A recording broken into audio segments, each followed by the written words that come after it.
నమస్తే అందరికీ. ఈరోజు బీరకాయ ఇగురు చేస్తున్నాను అన్నమాట. ముందుగా ప్యాన్లో ఆయిల్ వేసుకొని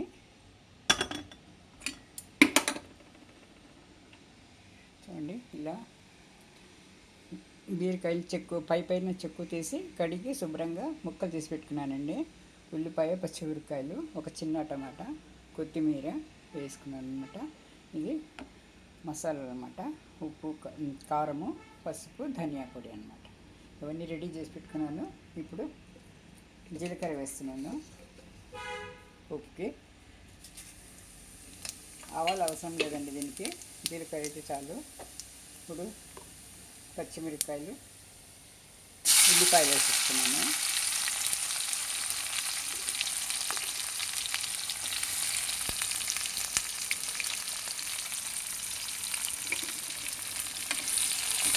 మెత్తబడాలి, ఉల్లిపాయలు మెత్తబడాలండి.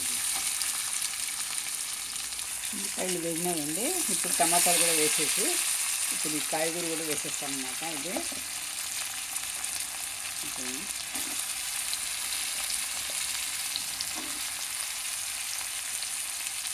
ఇది నీళ్ళు వేసిన అవసరం లేదండి, మసాలాలు కూడా అవసరం లేదు. సింపుల్ కర్రీ ఇది. మనము ఇచ్చేసి మీడియం ఫ్లేమ్లో పెట్టి మూత పెట్టేసినామంటే బీరకాయలో నీళ్ళతోనే ఉడికిపోతుందండి.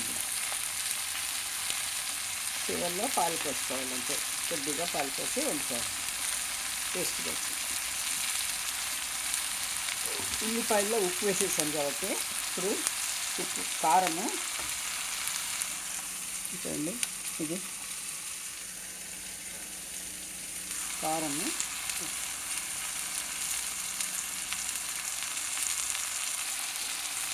పసుపు,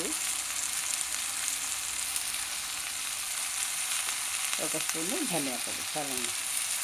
అంత అయిపోయింది. తింటే వేరే మసాలాలు లేవండి, కొబ్బరి ఏం లేదు, అల్లం వెల్లుల్లి పేస్ట్ కూడా ఏం లేదన్నమాట. ఇప్పుడు దీన్ని కదపకుండా మూత పెట్టేస్తే ఈ నీళ్ళతోనే ఉడికిపోతుంది అన్నమాట. ఇదిగోండి, బీరకాయ కర్రీ రెడీ అన్నమాట. అయిపోయిందండి. ఇప్పుడు చివరిలో కొత్తిమీర చల్లుకుంటానండి. నీళ్ళు ఏం వేయలేదండి, మసాలా కొబ్బరి కూడా ఏం వేయలేదు, అల్లం వెల్లుల్లి పేస్ట్ కూడా ఏం వేయలేదు. ఇలాగే ఒట్టిగానే సింపుల్గా బాగుంటుంది. ఇది కొద్దిగా పాలు పోసుకోవాలంటే ఒక 2 స్పూన్లు టేస్ట్కి బాగుంటుందండి. అందుకని పాలు వేసుకుని అయిపోయినది. ఇది రెడీ అన్నమాట, రెడీ టు ఈట్. ఇక చూడండి, ఇది ముల్లంగి సాంబారు పప్పు ఉడికి పెట్టుకున్నాను. దాంతోనే ముల్లంగి ముక్కలు కూడా చేసుకొని పెట్టుకున్నాను. బాయిల్ అయిపోయింది. ఇప్పుడు తాళింపు వేసేస్తున్నాను. చూడండి,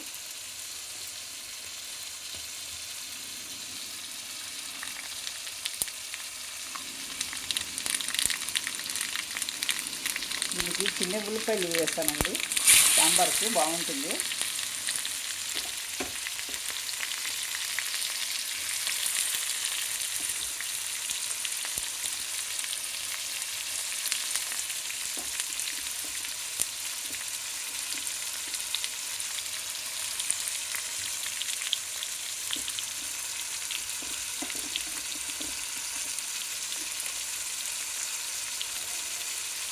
దీంట్లో కొత్తిమీర వేసేస్తున్నారండి. అయిపోయింది. ఇప్పుడు తాళింపు వేసుకొని కలుపుకోవడమే.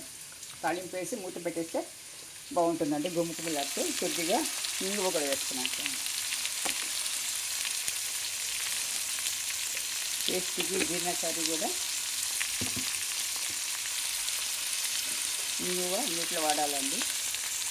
వేస్తున్నాం కదా.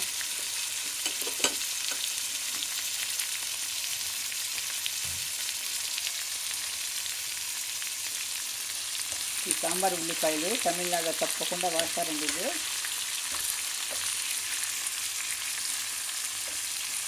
వేస్తే గుమ్మగుమ్మలు ఆడుతూ ఉంటుంది అన్నమాట సాంబార్ అయితే.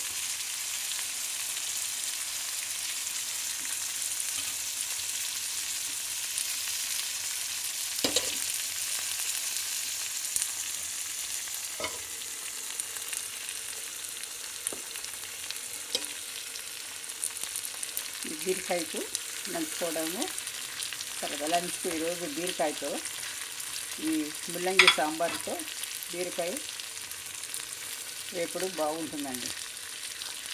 కాంబినేషన్ దానికి బాగుంటుంది.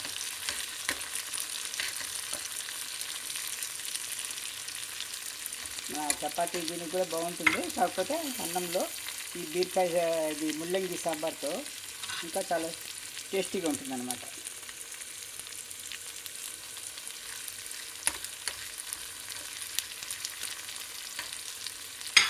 ఇలా అయిపోయింది. స్టవ్ కట్టేస్తున్నాను, వేసేస్తాను అన్నమాట. ఉప్పు పెట్టేస్తే అయిపోయింది. సాంబారు గుమ్మగుమ్మలాడే వేడి వేడి సాంబారు రెడీ.